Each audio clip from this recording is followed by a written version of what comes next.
Hi everyone, I'm Anjchita B. Nair. I'm co-founder and CEO of Culture. Welcome to this talk organized by Center for Museums.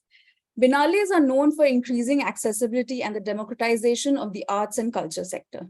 Specifically, Museum Biennales bring together collections from museums to create a place for engagement and receptivity. Duly crafted experiences and thoughtfully employed curatorial strategies take museums beyond what is seen as mere treasury. With the objective of fulfilling the gap between art, architecture, culture, and memory, they are an initiative to contextualize and review our past, present, and future with immersive experiences, symposiums, exhibitions, amongst others. The second edition of the unique Bihar Museum Biennale, one of its kind in India, is about to open next month on the 7th. And we are delighted that the chief curator, Dr. Alka Pande, is here today to discuss how Biennales can be seen as a cultural mosaic. Dr. Pande is an art historian and under the aegis of the Charles Wallace India Trust, conducted her postdoctoral research in critical art theory at Goldsmith University of London. She has extensively written and edited books on Indian aesthetics, culture, and photography.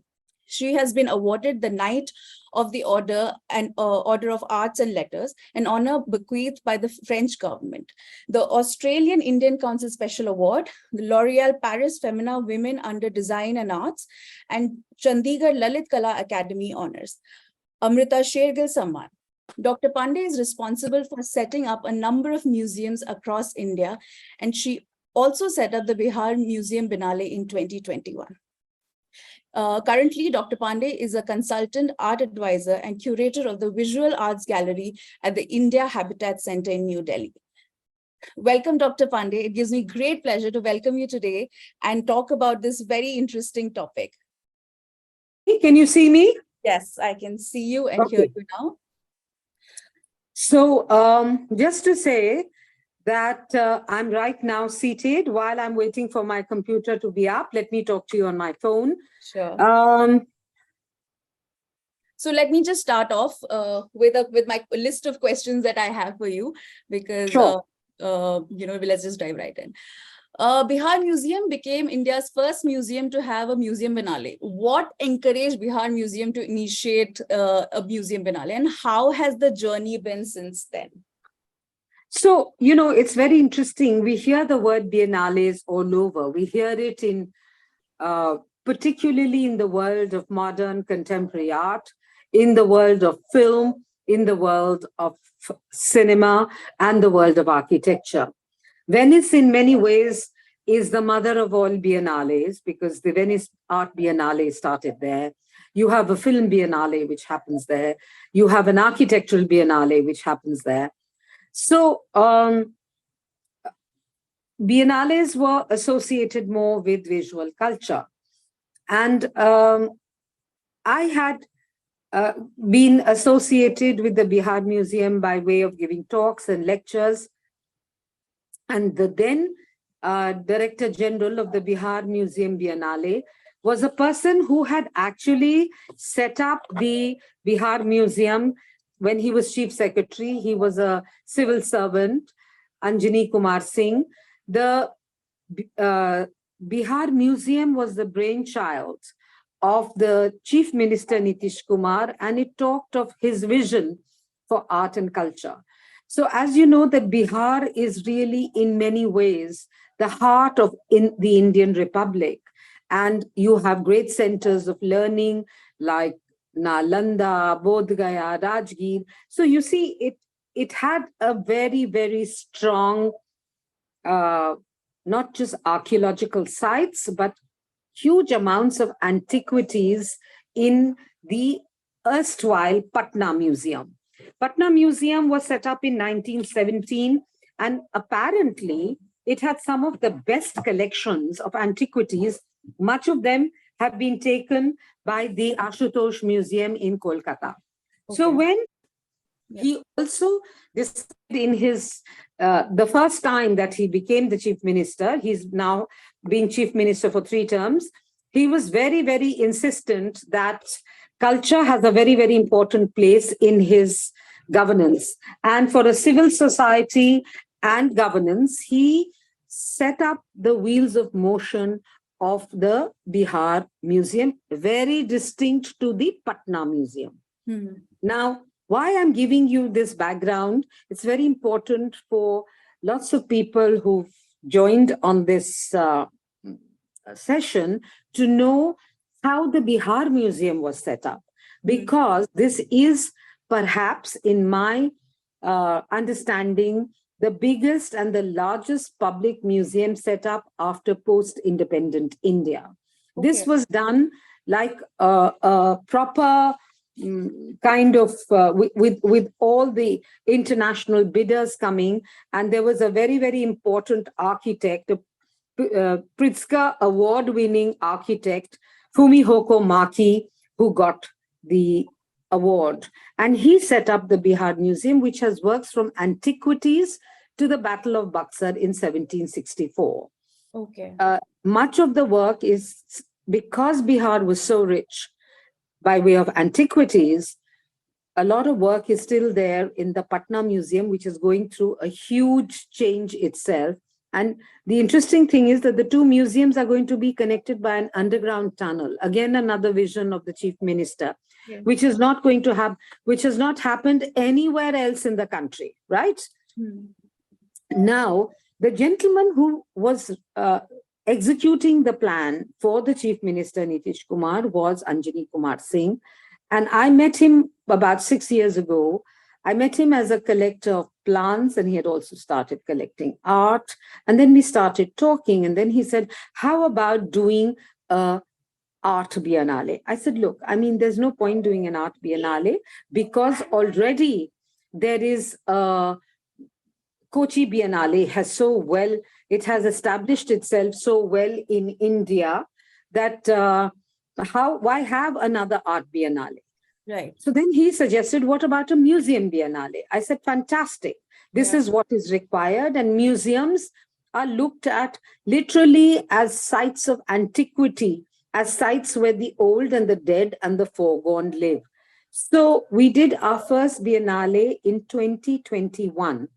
And the seed of the biennale was set up because the Director General of the museum, Anjani Kumar Singh, realized that how important it was for the Bihar Museum to footprint another first. The Bihar, which is one of the most, as they say, the Bimaru states, one of the most backward states by way of development, money, etc., has set up this huge museum where there are almost 2,000 people who visit it every day.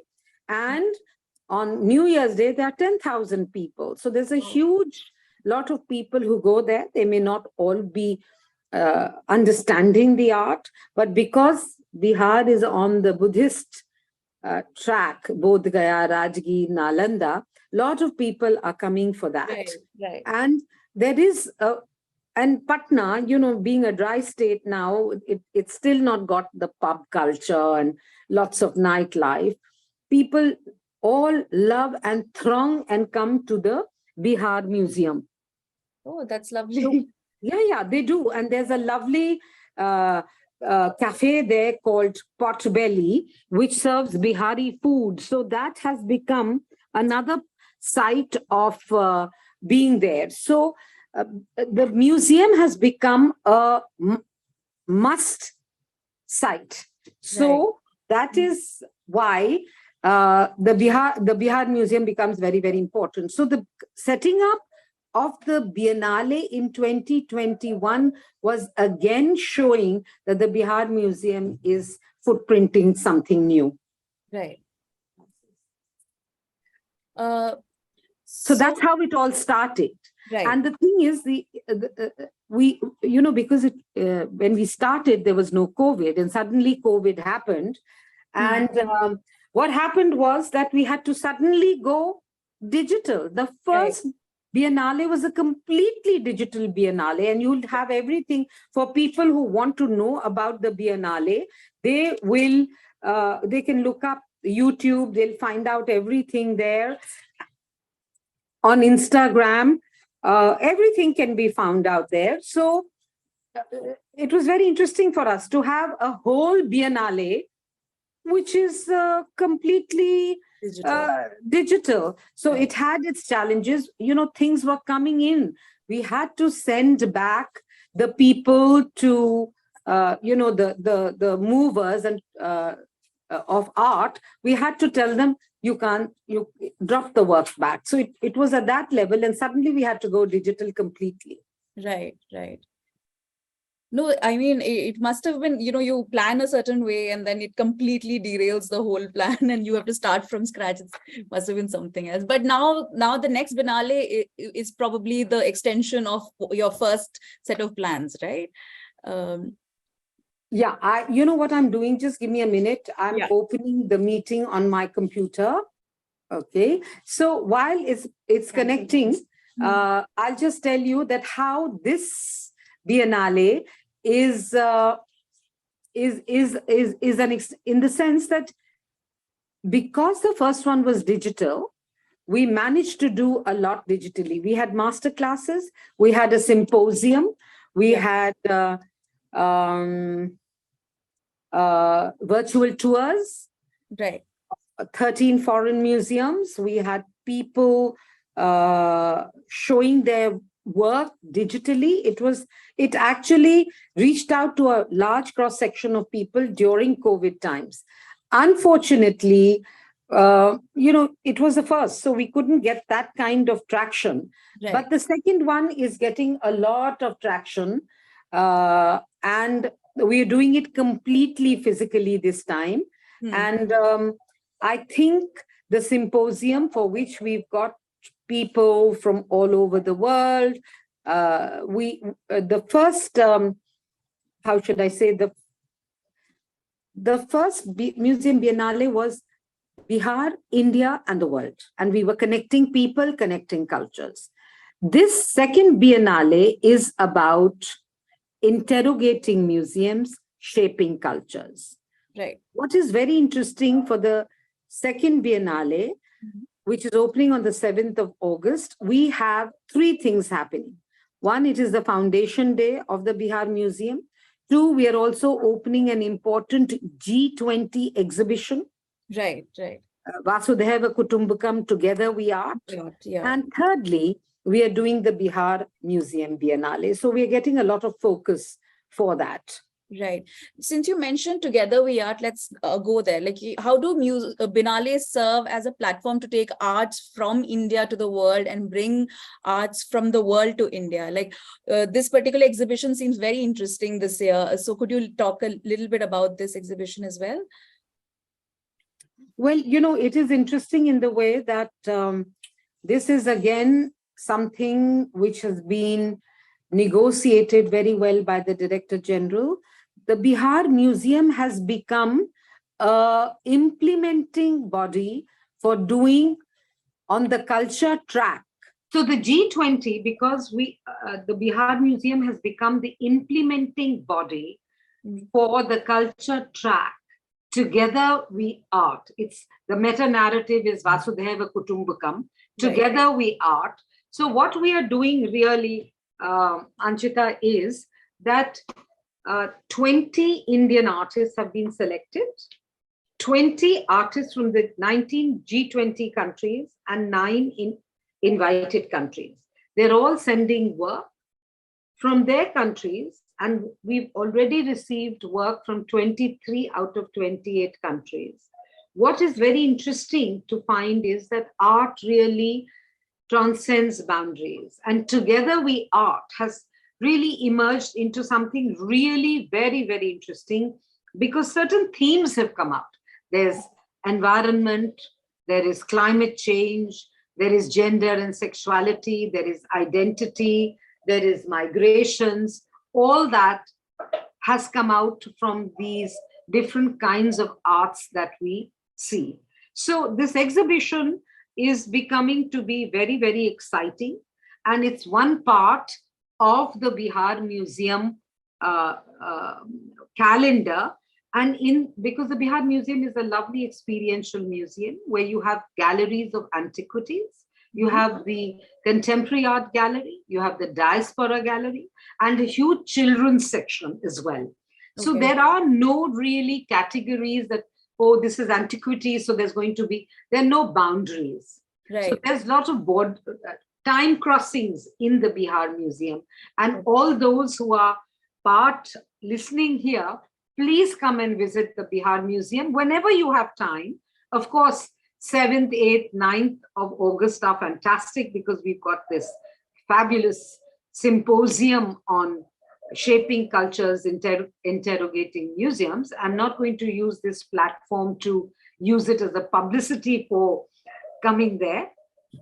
But I definitely request all of you, come and experience this beautiful building of Fumihoko Maki, which is like an experiential building. It is very calm. It is very sublime. It has lots of corridors. It's very meditative. And also the art, the Kurkihar bronzes, the gun of Sher Shah Suri, the manuscripts, the coin collection. It's a fabulous museum. So when you look at Together We Art in a very contemporary way against the backdrop of the terracottas, which are here from the 3rd to the 5th century BC, to the Kurkihar bronzes, which are here, to the stone sculptures from the Mundeshwari temple. I mean, the extent and the glory of the wonder that is Bihar, which in some ways was representative of the history of northern India, because the Republic started, the Rupaya started. It was the first time that, you hear of Patliputra, you hear of Patna, you hear of Magad, all these, this was a great center. You hear of Ashok and his policy of Dhamma, all that emerged, Buddhism emerged from here, and Bihar becomes a witness. It's truly plural because you have five religions here: Jainism, Buddhism, Sikhism, Islam, and Hinduism. So you have artifacts crossing all religions.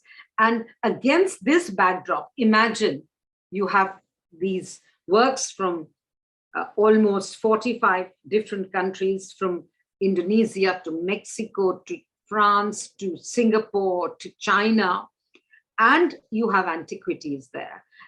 Plus, we have 3 more museums coming. You have the Nepal. From Nepal, we've got a show on women and deities for the Museum Biennale.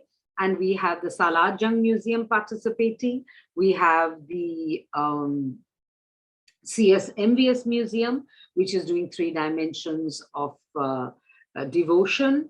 And we're also collaborating with the Kiran Nadar Museum as a knowledge partner for our outreach. So what we're doing is we're trying to be as inclusive as possible and work with as many museums as possible and talk of issues which concern museums, right from merchandising to curating museum collections, looking at the intangible heritage, looking at indigenous museums and the way forward, aspects of decolonizing the museum. So we've got all the sessions in the 2-day symposium center around museum culture, because museum for us today is not a old colonial building with antiquities. It's today actually a vector of communication, a laboratory of ideas, where the visitor has an almost wonderful interactive experience with the object of art. Right. I mean, you yourself are talking about so many things right now, and it's such a mammoth task to curate something like this. So how does one go about it? What is the process? Could you take us through the behind the scenes, what went, how did the process begin? What are the things that go behind a Biennale and what the audience isn't aware of? So, I have to tell you a very interesting thing. We in India work in chaos. Okay. That's true. And I think we are very special. There is a huge order in our chaos. Right. The Director General of the museum is right now at the Metropolitan in New York. He is present at the show called The Serpent and the Tree, for which the Bihar Museum has loaned objects. And he was amazed. He said, this exhibition took almost 10 years in the making. So I said, but we don't have that luxury of time, do we? In India, we take maximum 2 years, and you can do a good show in 4 years. But 10 years, we don't have that luxury. For the Museum Biennale, we've been working behind the scenes for the last 5 years. We've been talking museums, we've been working with different people, we've been having discussions with different people, we are paring down ideas, we are thinking about them constantly. And then finally, when the time comes near 6 months or 8 months before, we start putting the programming into perspective. It's not that it's just, Rome was never built in a day. And all what this second edition actually goes back to the first edition, because there's so many issues we talked about then, there's so many things we discussed then, and certain things we managed to put into perspective in our first Museum Biennale. Certain things which we said we put them on the back burner, we brought them to the front burner.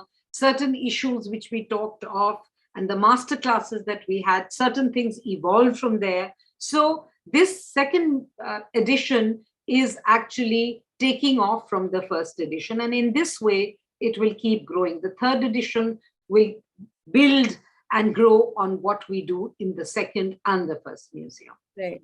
Biennale. And the theme of the second edition is shaping cultures and interrogating museums. How did this idea of rethinking, unlearning, and reshaping the notion of museums come about? What is something that cultural professionals and audience can take away?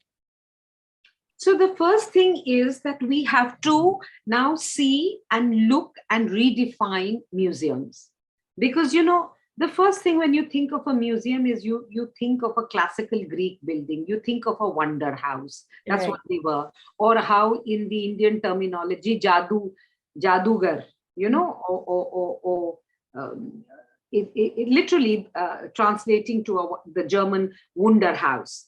So now it's no longer about just looking at, say, the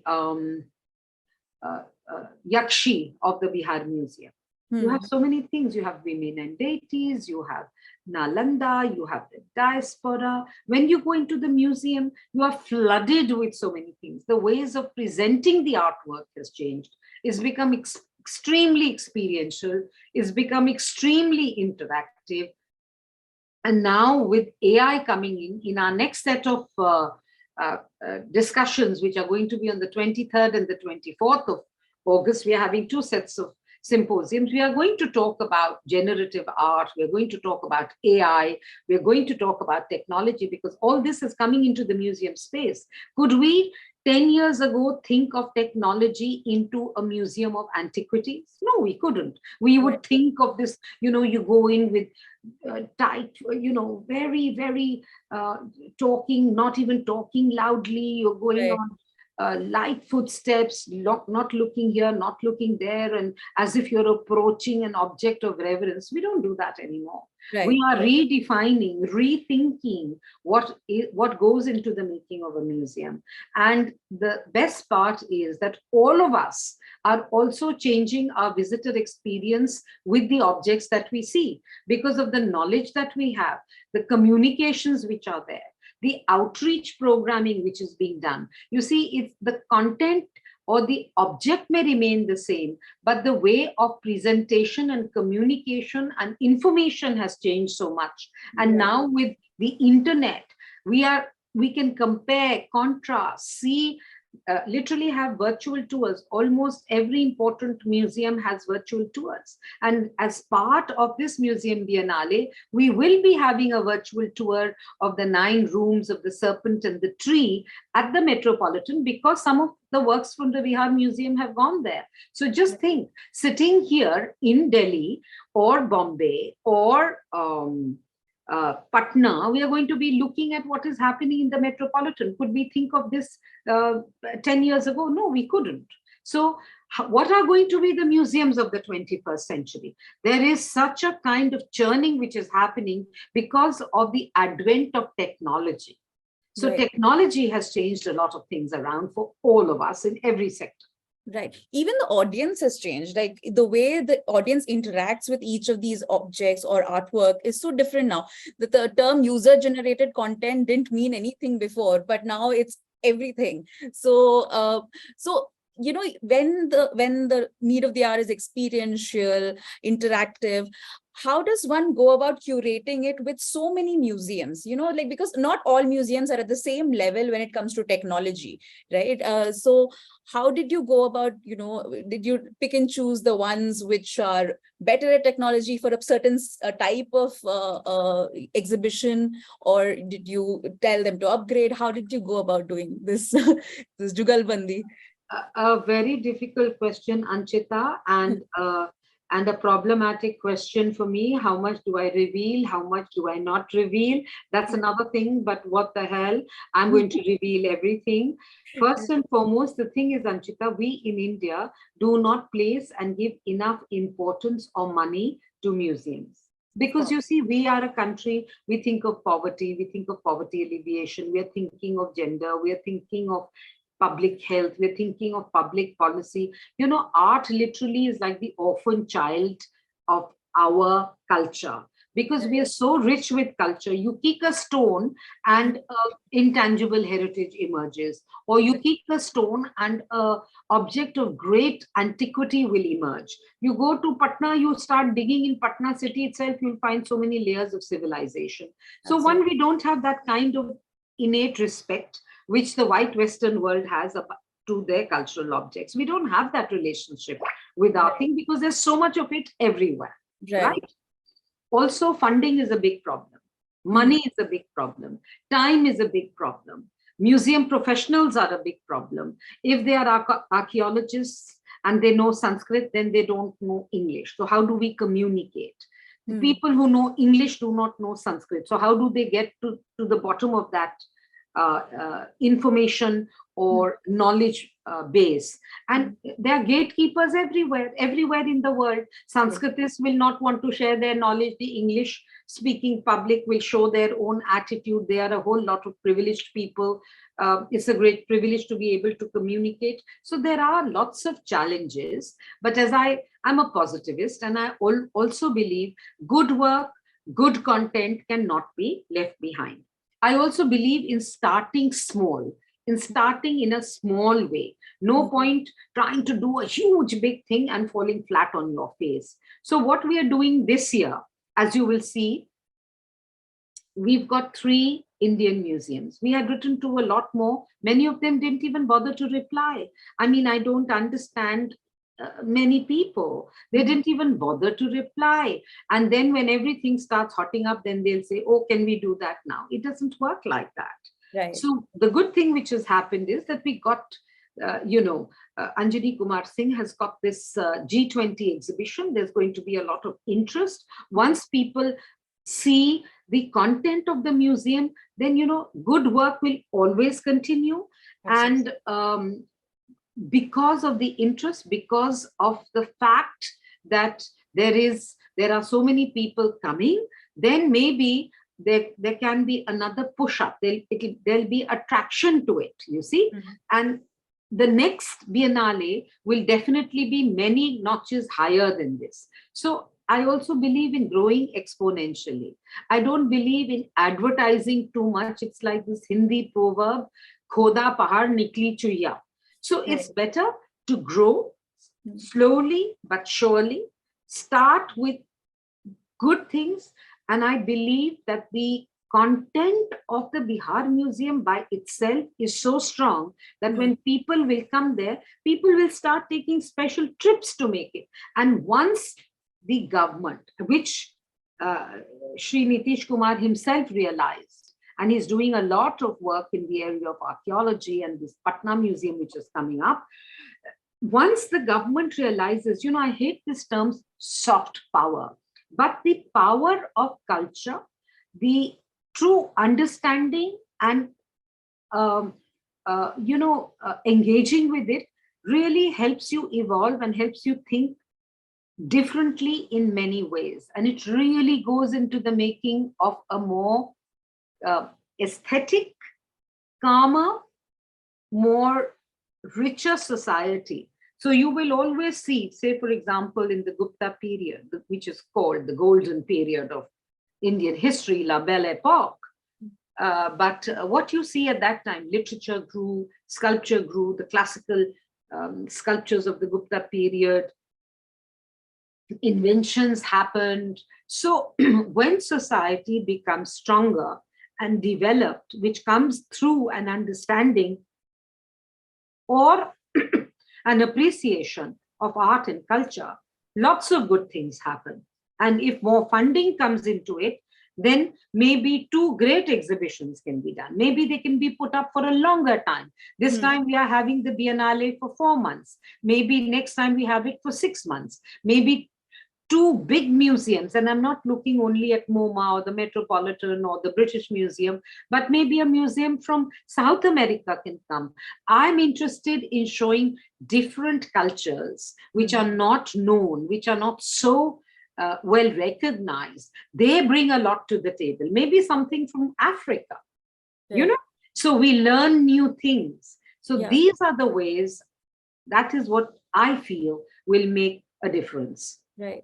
But like you said, bringing up, talking about museums that are not as known as, say, MoMA or the Met, what are the ethical considerations that come into play when curating Biennales, especially in terms of cultural appropriation and representation?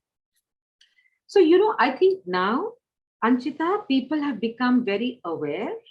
They are very, very sensitive to appropriation. Yes. And today, if I were to try and take something from another culture, I will look a lot at the ethical issues concerned with it. And now people are addressing it. There are rules also.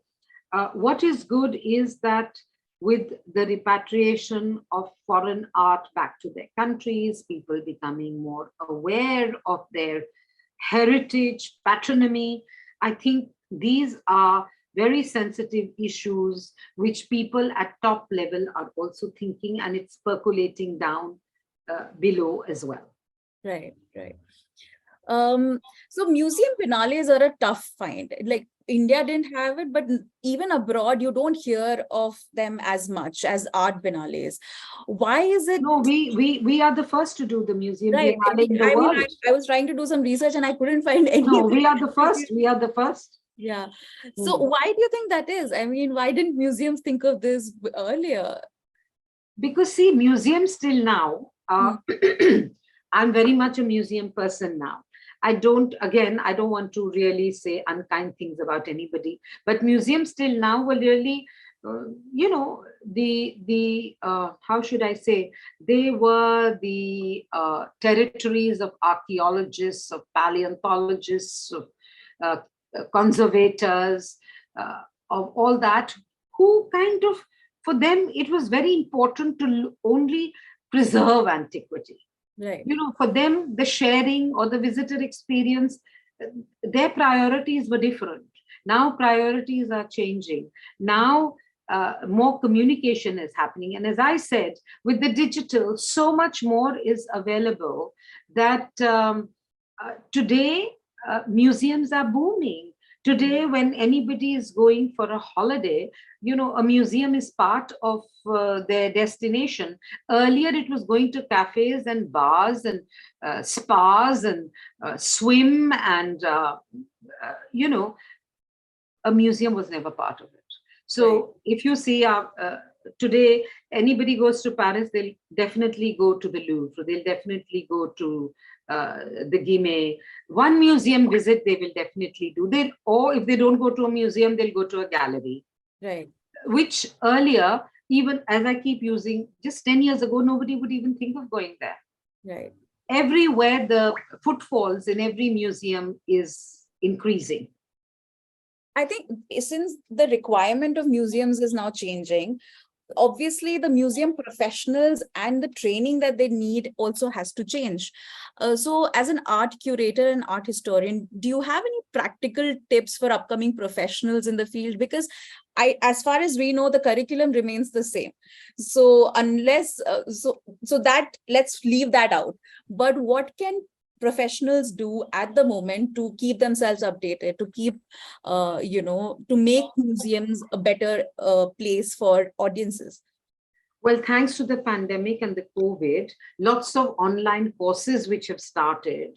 People can join those. I think we need to upgrade ourselves. We need to, though I'm not a great fan of technology, I really like the original object. I like to feel it. I like to sense it. But I do think we can't keep technology out, but we can use technology by way of applying it to communicate things and make it more attractive. I think private museums are doing a great thing in India. Look at the Kiran Nadar Museum, look at MAP, look at smaller museums in, owner-driven museums. They're doing a lot of things. Indigenous museums, people are doing a lot of things. And I think that museum personnel should also know a little bit about conservation. Curation is very important. People think that by cobbling 5 art objects together, they curate something. A curator is not just a cobbler. A curator is a storyteller, and a storyteller has to know the craft. So I think studying, understanding history, understanding philosophy, understanding literature, understanding the culture of the place that you are or the object. So I think museum professionals also have to upgrade themselves, and a lot of iteration or working within the museum space, things are changing and a lot is happening. So I think organically it will also change, Anjchita. Right. I mean, Biennales are now like a festival, right? Now the things,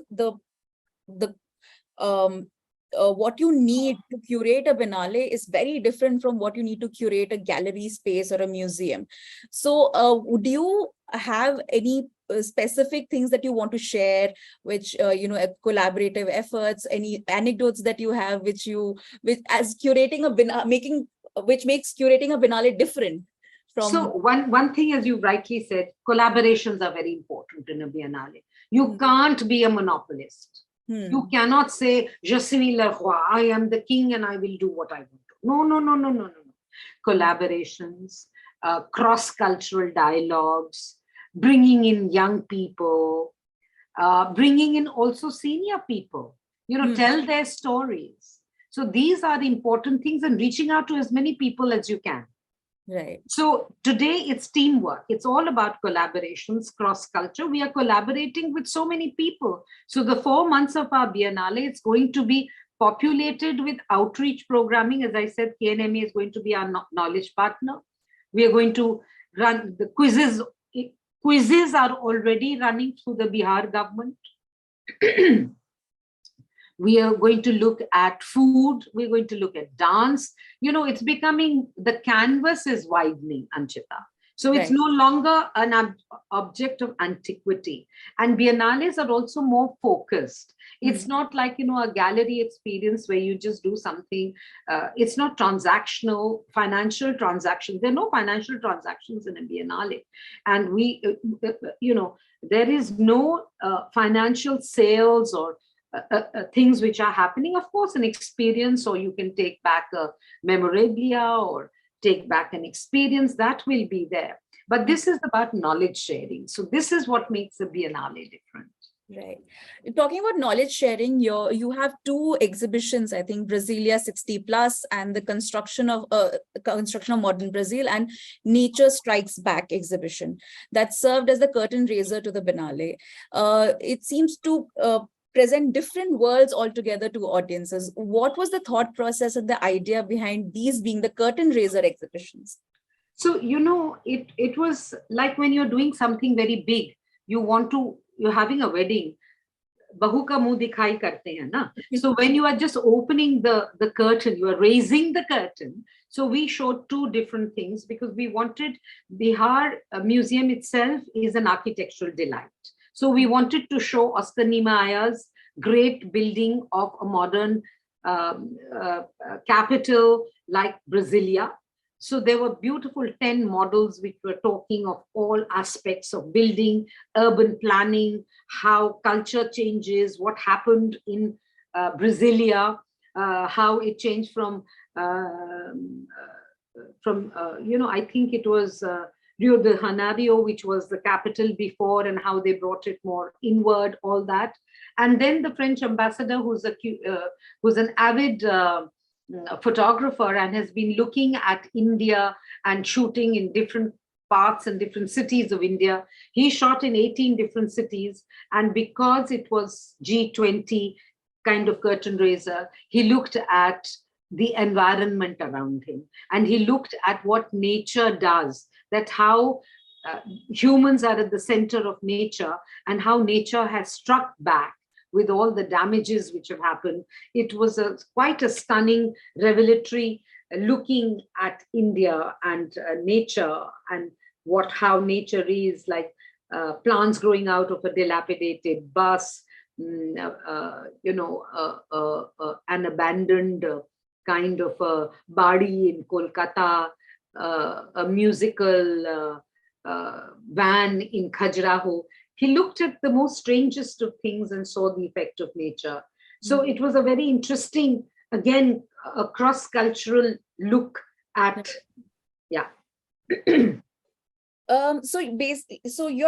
What that also showcased was that you're bringing together the contemporary as well as traditional arts, right? And could you tell us a bit more about what the visitor can expect at the Biennale in terms of indigenous art or contemporary art? What is it that you want people to sort of remember about the Biennale? So we want the visitor to remember the wonder that is India. That's what I want them to remember. That you'll have a Brahmadev Pandit who's a great potter, you have an Italian Tacito doing something, you have Udairaj Gadnis who's coming from England to look around the sun, you have Costa Rica, as I said, Nepal, Salarjung, all Israel. So you are going to look at the range of art across continents and experience the power of art. Because what is art? Art, that is what moves you, plus a lot of indigenous art of Bihar itself. Right. I will ask the audience to pop in your questions if you have any for ma'am. There are already a few, I think. One is, what are the elements that breathe life into a museum? Please kindly share the date of beginning of the Biennale at Patna Museum, which is August 7th. Yeah, that's it. So you've answered the question of August 7th to 9th. Those are the interesting days. And what are the elements that breathe life into the museum? The presence of you. You also breathe life into a museum. The object, of course, can become a living entity. But the minute you come there and you start gazing at the object, there's an energy flow. When I go there to the Bihar Museum and I look at the Navagrahas, which are stunning, and I just start looking at their iconography, and I start, for example, there is a beautiful Vishnu with the Dashavatars around it. Every time I go there, I'd want to go and look at that Vishnu again because it is so compelling. So that is what breathes. Your energy exchange with the object of the art breathes life into a museum. This is what I feel. Right, lovely. So I don't think we have any more questions, or let me just check the, yeah. Deepika. Ma'am, would you tell me what are Indian knowledge systems and how are they exhibited in Bihar Museum? I often get confused if Indian knowledge systems are only limited to Vedas. Well, that's a very interesting question. It is your definition of the Indian knowledge system. For me, even the traditional knowledge systems of India, like they say, Somvar ka vrat rakho, Savan mein, Har Somvar ko vrat rakho. Why do you keep the vrat? Why? So when you, this is the month of Savan. So why the traditional Indian knowledge systems are that, this is the time of the monsoon, this is the time of reflection, this is the time of Chaturmas. So these are traditional knowledge systems for me. And when you look at the objects which are there in the Bihar Museum, particularly in the, they call it the regional gallery, you look at the Tikuli work, you look at the huge Madhubani paintings there, you look at Rajat Ghosh's sculptures, and you see a certain aspect of the traditions of Bihar that will bring you the traditional knowledge systems of Bihar. You start learning about them, you start investigating them.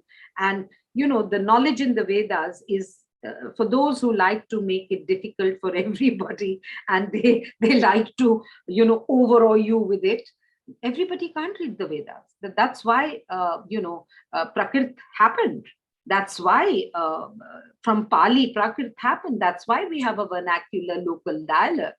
Why are there local dialects? Why were sculptures done on the outside of churches in the time of the Gothic and the neoclassical period? Because people were scared to go inside and understand art, but they would look at it while they were going on their things to Lourdes.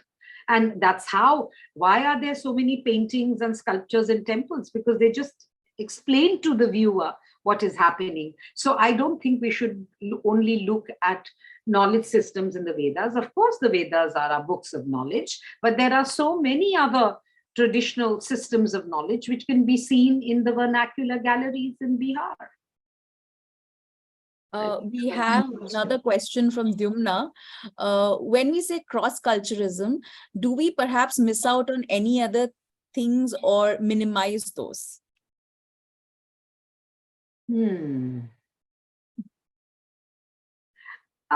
Cross-culture is a term, it's how you use it. So when you are going from one culture to another and learning from another culture, that's the way I define it. Okay. When you are getting into another culture, trying to learn things from another culture, you don't have to pick up everything from that culture. It's like a hothouse plant. You can't just take an orchid and bring it into a hothouse here and think it'll be the same way it grows in its natural environment. So you have to translate it and see how it does. So you need insight, you need inclusion, and you need to be open about it. You may not like, you are free not even to adapt anything from there, but it is important to know. Till you don't know, I don't think you should reject. That is how I would look at things. Mayura says, the post of museum curators or conservators always demand a specialization in academic museum studies. Is there any other way to accommodate people who are read, informed, and passionate about all that goes into the making and maintenance of museums? Well, Mayura, it's like a job description. If you even see Barbie, they say that, if you want to be a doctor, you need a doctor's degree. Mm-hmm. So museum curators, these are specialized jobs. You need to be specialized. You need to, it's not that informal yet. We are a country of 1.4 billion. It's very difficult to get a job if you don't have a skill. So you need degrees. I'm sorry about that.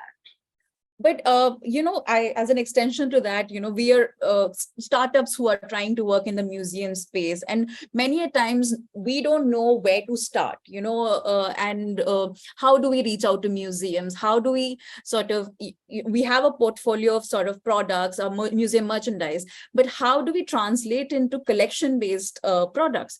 So you have to go to the person in authority and hope that that person is insightful. And the person has a wider perspective. And let me tell you, there are people like that, lots of people. So you have to just strike lucky and not be stuck with a stuffy bureaucrat. Yes. Asad Lalji says, thank you, Alka, for sharing. Looking forward to experiencing the magic of our museum. That's because Asad's my friend. He's been very kind. Yes. We have one question that came through Facebook Live. We constantly see erasures of past from our histories. Do you see biennales as spaces where discourses can be redefined and disseminated? Well, I don't know about erasers like that. Erasers, there are beginnings. That's why there is primavera or spring. The Shashwat truth is what is born has to die, and then a new cycle begins. But having said that, I think that is why biennales were created, to have discursive and reflexive spaces, and that's what we aim to do. Right. And dialogue and discussion is very important without taking things personally. Right. So Thank you so much, ma'am, for this wonderful, wonderful conversation. And I hope the Biennale is a huge success. I think there are things for both, or just a heritage enthusiast as well as museum professionals that you've lined up. And hopefully we'll also get to experience that soon. So come, Anjchita, come. I will, absolutely. Thank you. Thank you so much. Thank you very much.